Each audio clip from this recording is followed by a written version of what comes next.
નમસ્કાર દર્શક મિત્રો, હું છું બરખા. બી ઇન્ડિયાના ખાસ કાર્યક્રમ સાથે આપ સૌનું સ્વાગત કરું છું. વિજ્ઞાન જ્યારે સેટેલાઇટ અને કમ્પ્યુટર મોડેલિંગના આંકડાઓમાં અટવાય ત્યારે પ્રકૃતિ પોતાના સંકેતો આપી ચૂકી હોય છે. છેલ્લા કેટલાક સમયથી સમગ્ર વિશ્વમાં ભૂકંપ, અતિવૃષ્ટિ અને વાવાઝોડા જેવી કુદરતી આફતોનો જે સિલસિલો શરૂ થયો છે તેણે સમગ્ર માનવજાતને ચિંતામાં મૂકી દીધી છે. વિજ્ઞાન આને ક્લાઇમેટ ચેન્જનું નામ આપે છે, પણ જ્યારે વિજ્ઞાનના અંદાજો નિષ્ફળ જાય છે ત્યારે જ્યોતિષશાસ્ત્રની સચોટ ગણતરીઓ આપણને સાવચેત કરે છે. આજે આપણી સાથે એક એવી જ શખ્સિયત જોડાઈ છે જેમના ખગોળીય અભ્યાસ અને જ્યોતિષ વિશ્લેષણોનો ડંકો વાગી રહ્યો છે સમગ્ર દેશમાં. 26મી જાન્યુઆરી 2001ના રોજ ગુજરાતમાં જે વિનાશકારી મહાભૂકંપ આવ્યો તેની બરાબર 2 સપ્તાહ પૂર્વે સચોટ ભવિષ્યવાણી જયપ્રકાશ માઢકજીએ કરી હતી. તેમણે દર્શાવ્યું હતું કે ગ્રહણ અને ભૂકંપ વચ્ચે ઊંડો સંબંધ છે.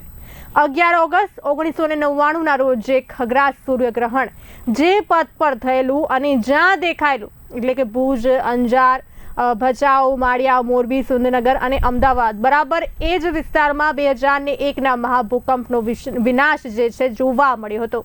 તો આવા પ્રખ્યાત અને ખગોળીય અભ્યાસુ જ્યોતિષશાસ્ત્રી જયપ્રકાશ માઢકજી આપણી સાથે લાઈવ ચર્ચામાં આજે જોડાઈ રહ્યા છે. જયપ્રકાશજી, આપનું ખૂબ ખૂબ સ્વાગત છે. કેમ છો બરખાબેન? જી બિલકુલ ઠીક. જયપ્રકાશજી, આપે ભૂતકાળમાં ઘણી બધી આગાહીઓ કરી છે અને ઘણી બધી આગાહીઓ સાચી પડી છે. ત્યારે આપણે જોઈ રહ્યા છીએ ક્યાંક ને ક્યાંક કુદરતનો પ્રકોપ જે છે આપણા પર વધતો જઈ રહ્યો છે. એટલે કે કહી શકાય કે કુદરતી હોનારતો વધી રહી હોય તેવું લાગી રહ્યું છે. તો આની પાછળ જે છે કયા કારણો હોઈ શકે છે?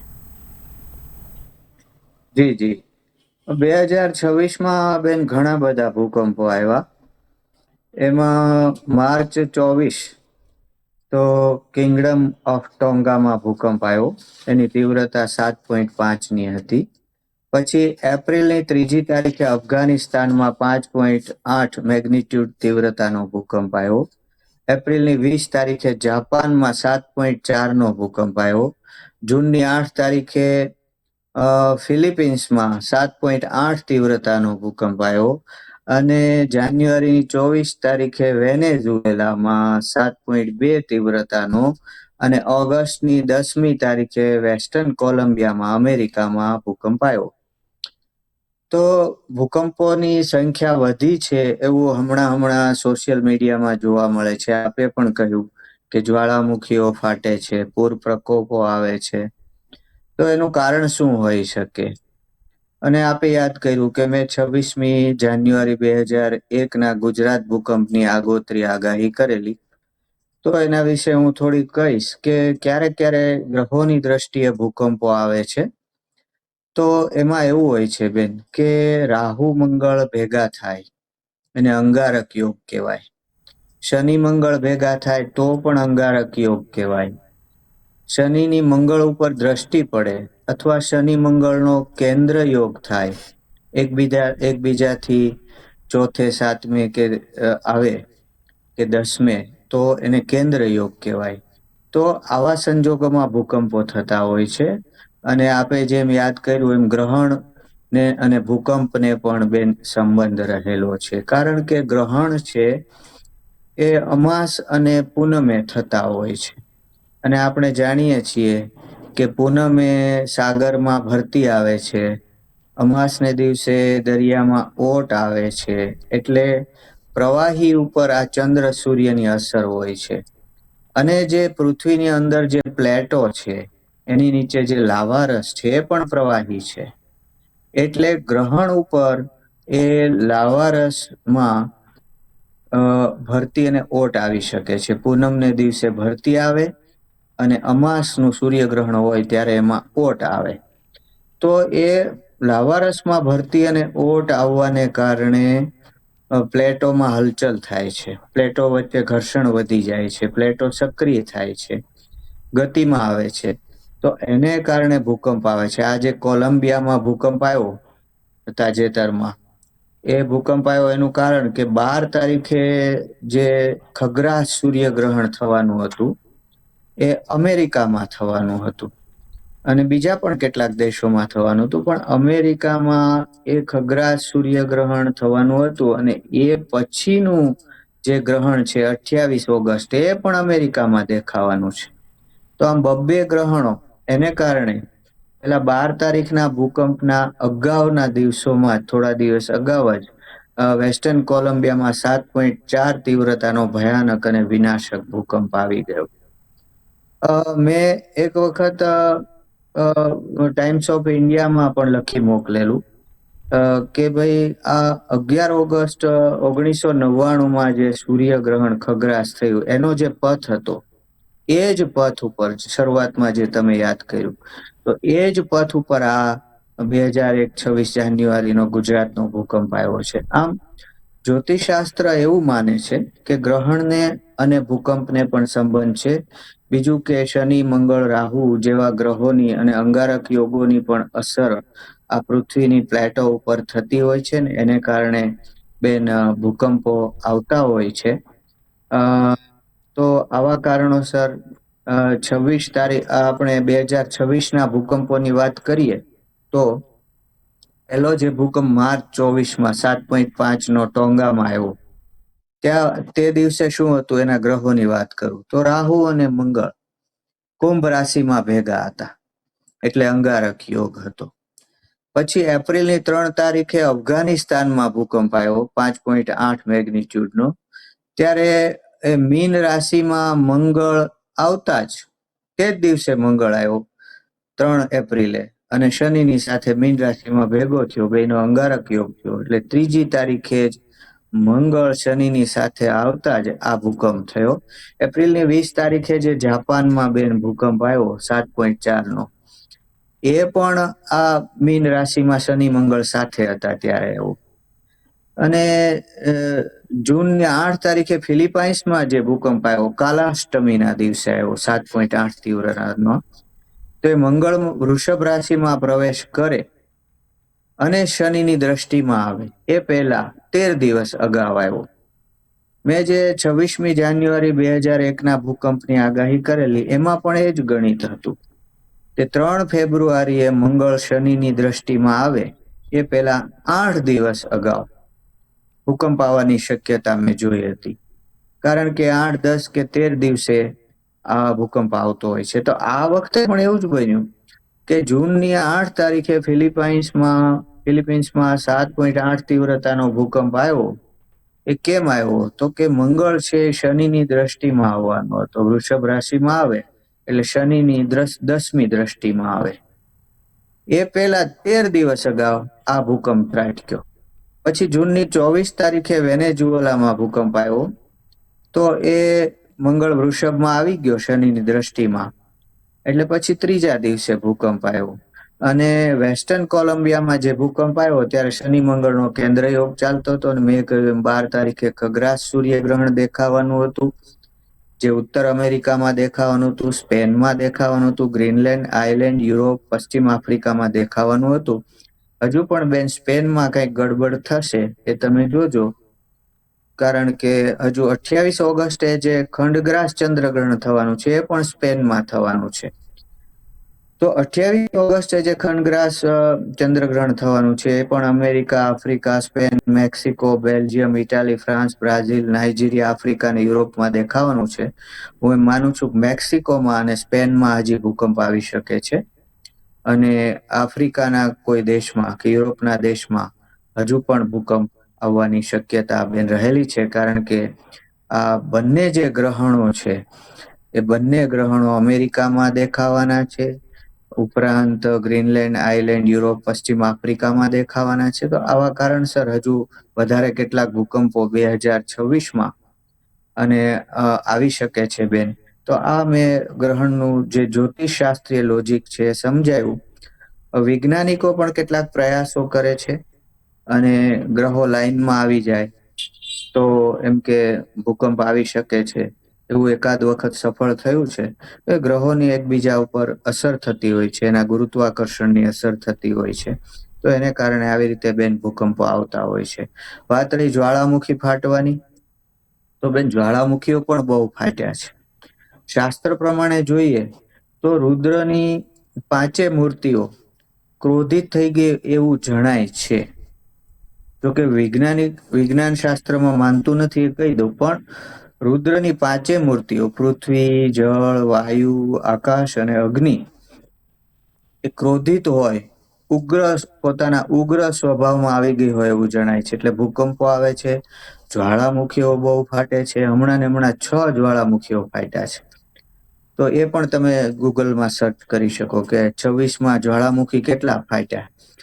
તો એ પણ ફાટે છે. જ્યાં ત્યાં આગ લાગે છે જંગલોમાં, વિદેશોમાં. તો અને આપે કહ્યું એમ ચક્રવાતો, વાવાઝોડો, પ્રશાંત મહાસાગરની અંદર 4-5 ટાયફૂન અત્યારે ચાલે છે. અને ચક્રવાતો પણ વધી ગયા છે. અને ટીવી ખોલીએ તો પૂરના દ્રશ્યો પણ જોવા મળે છે. તો મારું એમ માનવું છે કે આપણી કોઈ જીવન શૈલી એવી છે કે એને કારણે આ બધી કુદરતી આપદાઓ આવી રહી છે. ગ્લોબલ વોર્મિંગ એ આપણે કારણે જ થયું ને. કારણ કે આપણે એવરેસ્ટ ઉપર પણ પ્રદૂષણ ફેલાવી દીધું. ગંગાજીનું જે ઉદ્ગમ સ્થાન છે એ પણ દૂર જવા લાગ્યું છે. ગ્લેશિયરો ઓગળવા માંડ્યા છે. તો ગ્લોબલ વોર્મિંગ માત્ર ગ્લોબલ વોર્મિંગ પૂરતી સીમિત ના હોઈ શકે. બધા પરિબળો એકબીજા સાથે જોડાયેલા હોય છે બેન. તો એને કારણે આપણી જે જીવનશૈલી છે એને કારણે આવું બધું થયું હોય એવું લાગે છે. કારણ કે પહેલા આવું બધું બહુ થતું નહોતું. જી બેન. જી બિલકુલ ઠીક છે જયપ્રકાશજી. પહેલાં એટલું બધું ન હતું થતું. ક્યાંક ને ક્યાંક આપણે લોકોએ પોતાના એટલે કે માટે પ્રકૃતિને પણ ક્યાંક ને ક્યાંક નુકસાન પહોંચાડી છે. એના કારણે આવું બધી ઘટનાઓ ઘટી રહી છે. એક બીજો મહત્વનો સવાલ જયપ્રકાશજી આપને કે શું ભારતમાં બી હવે કોઈ મોટી હોનારત આવવાની શક્યતા છે ખરી? વાવાઝોડું કે કોઈ મોટો ભૂકંપ? જો બેન પહેલા કહી દઉં. હા, પહેલા હું કહી દઉં કે હું કોઈ તારીખ નથી આપતો, પરંતુ કેમ કે એનાથી પેનિક ફેલાય. પરંતુ હું એટલું જરૂર કહીશ કે ભારતનો ઘણો બધો વિસ્તાર છે એ ભૂકંપની શક્યતા વાળો છે. એમાં જ્યારે હિન્દુકુશ પર્વતમાળામાં ભૂકંપ આવે છે ત્યારે પણ દિલ્હી એનસીઆર ધ્રુજી જાય છે વારંવાર. અને હિમાલયની નીચે જે 2 પ્લેટો છે એની વચ્ચે તો ઓલરેડી ઘર્ષણ ઘણું બધું વધી ગયું છે. અને એને કારણે જો બહુ ઉર્જા નાના નાના ભૂકંપો રૂપે રિલીઝ નહીં થાય તો ભવિષ્યમાં મોટો ભૂકંપ આવી શકે છે.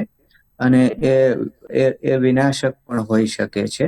અને એનો વૈજ્ઞાનિકો પણ સ્વીકાર કરે છે. એટલે ભારત છે એ ભૂકંપની શક્યતાઓ ઉપર સ્થિત એક દેશ છે. અને નવા જે ભૂકંપની શક્યતા માટેના જે નકશા બહાર પાડવામાં આવ્યા છે એમાં કેટલાક 5 સિસ્મિક ઝોન ના વિસ્તારોને ઝોન 6માં મૂકી દેવામાં આવ્યા છે. એટલે ભૂકંપની શક્યતા વધારે છે એવું ગણી લેવામાં આવ્યું છે. અને ભારતની અંદર 50%, અડધા ભારતથી પણ વધારે ભારતમાં ભૂકંપની શક્યતાઓ છે એનો વિજ્ઞાન પણ સ્વીકાર કરે છે. એટલે ભારત છે ભૂકંપની શક્યતાથી પર નથી. બીજું કે પ્રશાંત મહાસાગરનું તાપમાન બહુ વધ્યું છે. તો એને કારણે પ્રશાંત મહાસાગરમાં વાવાઝોડા આવી શકે છે. પણ હમણાં જે વાવાઝોડા આવ્યા, ડોલ્ફિન આવ્યું, એ પહેલા આવ્યું, તો એ દૂર આપણાથી આવ્યા છે. એટલે આપણને કોઈ અસર કરી નથી. પરંતુ આપણને એટલું થયું છે કે કોઈ કારણસર એવું બન્યું છે કે મહાસાગરોનો ભેજ ઉપર ચડી ગયો છે. અને અત્યારે ભારતથી તે કોરિયા સુધી કે ચીન સુધી એક વાદળોની આખી હારમાળા જોવા મળે છે. એ ભેજ છે આકાશમાંથી ન આવી શકે, એ દરિયામાંથી જ આવેલો છે. તો મને એમ લાગે છે પ્રશાંત મહાસાગરનું જે તાપમાન વધ્યું છે અને જે આ ગ્લોબલ વોર્મિંગ છે એની ઇફેક્ટને કારણે વાદળો બહુ ઊંચાઈ ઉપર વાદળો બહુ વધી ગયા છે. અને એનો એક આખો પટ્ટો ભારતથી માંડી અને ચીન સુધી જોવા મળી રહ્યો છે. તો આવી બધી વાતાવરણ ઉપર બેન અસરો થઈ રહી છે. પ્રશાંત મહાસાગરમાં હજુ પણ વાવાઝોડા આવી શકે છે. પણ આપણને બેનિફિટ એ રહેશે કે બંગાળની ખાડીની અંદર એ થોડા સમયમાં એક પછી એક સાયક્લોનિક સર્ક્યુલેશન્સ બનશે. કારણ કે ઇન્ડિયન ઓશન ડાયપોલ છે એ પોઝિટિવિટી તરફ જઈ રહ્યો છે. અને એને કારણે ઓગસ્ટના અંતિમ સપ્તાહમાં અને સપ્ટેમ્બરના પ્રથમ સપ્તાહમાં આપણને વરસાદ જોવા મળશે, કારણ કે બંગાળની ખાડી સક્રિય થઈ જશે, એમાં લો પ્રેશર, ડિપ્રેશન આવું બધું ઉત્પન્ન થશે અને ટ્રફ લાઇન નીચે આવતા ગુજરાતમાં અને દેશમાં સારો વરસાદ થવાની સંભાવના ઓગસ્ટના અંતિમ સપ્તાહમાં અને સપ્ટેમ્બરના પ્રથમ સપ્તાહમાં રહેશે. જી બેન. જી બિલકુલ ઠીક જયપ્રકાશજી. સાથે બીજો એવો પ્રશ્ન છે કે આ તો આપણે કુદરતી હોનારતની વાત કરી રહ્યા છીએ, પરંતુ હું આપને પૂછવા માંગીશ કે જે પ્રમાણે સાથે આપણે જોઈ રહ્યા છીએ વિશ્વની યુદ્ધ જે પ્રમાણે ચાલી રહ્યું હતું અમેરિકા અને ઈરાન વચ્ચે, જ્યારે શું આગામી સમયમાં પણ આ ગ્રહોની અસર યુદ્ધ પર જોવા મળશે ખરી? એટલે કે કોઈ વિશ્વ યુદ્ધ થવાના એંધાણ છે ખરા? જી બેન, હું એમ માનું છું કે વિશ્વમાં બધાને લડવાના વિચારો આવી રહ્યા છે. ચીનને પણ આવી રહ્યા છે. રશિયા અને યુક્રેન વચ્ચેની લડાઈ તો ચાલુ છે. તુર્કી અને ઇઝરાયલ પણ લડાઈમાં સંડોવાયેલું છે ઈરાન સાથે. ઈરાન પણ હવે પોતાનો તંત મૂકે એમ નથી, અમેરિકા પણ મૂકતું નથી. તુર્કી પણ ઇઝરાયલ સાથે સંઘર્ષમાં ઉતરી પડે એવી શક્યતા છે. તુર્કી, પાકિસ્તાન અને સાઉદી અરેબિયા વચ્ચે કરારો થયા છે કે કોઈ પણ એક દેશ ઉપર હુમલો થાય તો એ બધા ઉપર હુમલો ગણી અને લશ્કરી મદદ એકબીજાને કરવી. એટલે આ બધા લડાઈના વિચારો જ છે બેન. અને એને કારણે ઇજિપ્તની ઉપર પણ ઈરાને હુમલા કર્યા છે.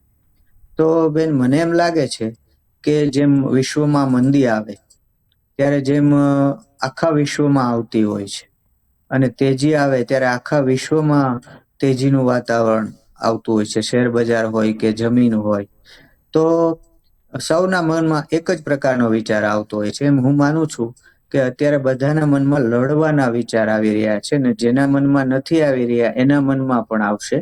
અને આગળ ઉપર યુરોપ પણ યુદ્ધમાં સંડોવાશે અને ઘણા બધા યુદ્ધના નવા જે ફ્રન્ટ છે ખુલશે અને વિશ્વ ધીમે ધીમે અણુ યુદ્ધ તરફ જઈ રહ્યું છે. જી બેન, અણુશસ્ત્રો છે એ એક દિવસ વપરાયા વિના નહીં રહે અને એની શરૂઆત થઈ ગઈ છે એમ હું માનું છું બેન. જી બેન. બિલકુલ ઠીક. જયપ્રકાશજી, અંતે એક સવાલ આપને પૂછવા માંગીશ છેલ્લે. જ્યારે પ્રકૃતિનો કોપ આટલો વધી જાય છે ત્યારે માનવજાત માટે જ્યોતિષશાસ્ત્ર શું સાવચેતી કે ઉપાય સૂચવે છે? જી બેન, એમાં જ્યોતિષશાસ્ત્રમાં તો એવું છે કે ધર્મની આપણે રક્ષા કરીએ તો ધર્મ આપણી રક્ષા કરે છે. તો આપણે ધર્મમય જીવન જીવવું જોઈએ. જ્યોતિષ છે વેદોનું એક અંગ છે, વેદાંગ જ્યોતિષ એને કહેવામાં આવે છે. એટલે વેદોના વિચારો ઉપર ચાલવા વાળું છે. અને કોઈ સામાન્ય માણસ તો કલ્પી ન શકે કે ક્યાં ભૂકંપ આવશે, શું થશે. એટલે એને તો જાણકારી ન હોય, પરંતુ હંમેશા આપણે સાવધ રહેવું જોઈએ. કારણ કે અગ્નિનો, પાણીનો ક્યારે વિશ્વાસ થાય નહીં. પૂર આવતું હોય તો એમાં ગાડી નખાય નહીં. અગ્નિનો તણખો પણ બાળી નાખવા માટે પૂરતો હોય છે. તો અગ્નિ અને પાણીનો વિશ્વાસ કરવો નહીં. બીજું કે ભૂકંપથી બચવું તો બહુ અઘરું છે. એ અચાનક બનતી ફિનોમિના છે અને વિજ્ઞાન પણ એની ચેતવણી આપી શકતું નથી. એટલે અમુક તો પ્રારબ્ધમાં હોય એ ભોગવું જોઈએ. પણ મુખ્ય વાત મેં જે કરી કે પૃથ્વી, શાસ્ત્રો એમ કે છે પૃથ્વીને બહુ ભાર વધી ગયો છે. એ ભાર છે એ પાપનો ભાર છે. પૃથ્વી વિષ્ણુ ભગવાન પાસે જાય છે ત્યારે એમ કે છે કે ભગવાન, મને જંગલો, સમુદ્રો, પર્વતો નો ભાર નથી લાગતો, એટલો પાપનો ભાર લાગે છે. તો એને કારણે પૃથ્વી વારંવાર ધ્રુજી રહી હોય એવું મને લાગી રહ્યું છે. હવે તમે એમ કહેશો કે પાપ એટલે શું? વિજ્ઞાનમાં પાપ પુણ્ય એવું કઈ આવતું નથી. પરંતુ પાપ છે એ આપણી એક એવી જીવનશૈલી છે જે આપણને નુકસાન કરે છે. દાખલા તરીકે મદિરાપાન કરવું, દારૂ પીવો, એમાં આપણે કોઈને હિંસા કરતા નથી, મારતા નથી, છતાં એ પાપ શું કામ ગણાય છે? કારણ કે આપણને નુકસાન કરે છે. તો જે આપણને નુકસાન કરે એને પાપ ગણવામાં આવ્યું શાસ્ત્રમાં. તો આપણી જે જીવનશૈલી આપણને નુકસાન કરે એવી થઈ ગઈ. આપણે ભૂતળના પાણી ખેંચી લીધા, ખૂબ ખેંચી લીધા, અને ગ્લોબલ વોર્મિંગ ઊભું કર્યું તો આખી પૃથ્વીને નડે છે.